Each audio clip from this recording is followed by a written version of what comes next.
Good evening. The Ford government announces its back-to-school plan. It includes mandatory masks for all but the youngest grades.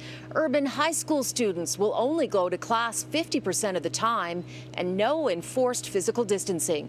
We have team coverage tonight on everything you need to know for when your children go back to school in 6 weeks. We want you to know that on September the 8th, you can drop your child off at school, knowing that every possible measure is being taken to keep our children safe. Masks are one of the safety measures the government is using, making it the first province to mandate them in schools. Students from grades 4 to 12 must wear them inside, and students from kindergarten to grade 3 will be encouraged to wear them. The evidence that coming to cabinet was clear. Masking in schools in combination with other actions will help reduce the risk in schools.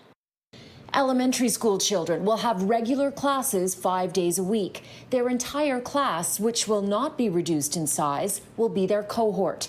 Secondary students in large urban areas like Toronto and the rest of the GTA will go to school 50% of the time on alternating days in a capped cohort of 15 and will learn online the rest of the time.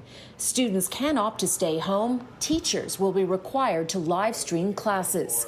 Both students and teachers will be asked to self-screen every morning before going to school. We are very much hoping that parents will take this very seriously. It is for the health of their own child and for the health of the other children and the teachers and the staff in the school.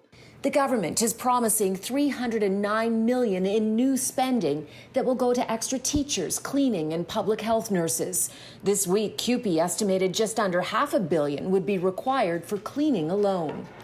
Distancing will not be enforced, but the government says it wants a 1 meter separation between students if possible. It's suggesting schools use staggered entry times in classes to eliminate crowding.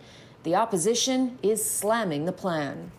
This back-to-school scheme sends most students right back into overcrowded classrooms.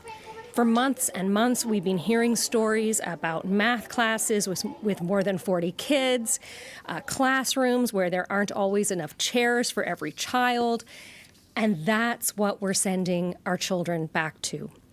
How can they possibly practice physical distancing in that room?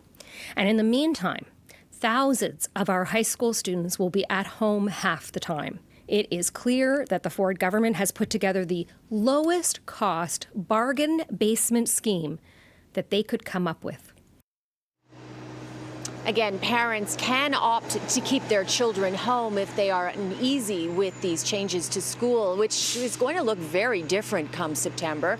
Here are some other points. School assemblies, not recommended. Lunch will be staggered or held in classrooms. No field trips that require transportation. Sports and clubs are allowed if there is distancing and cleaning.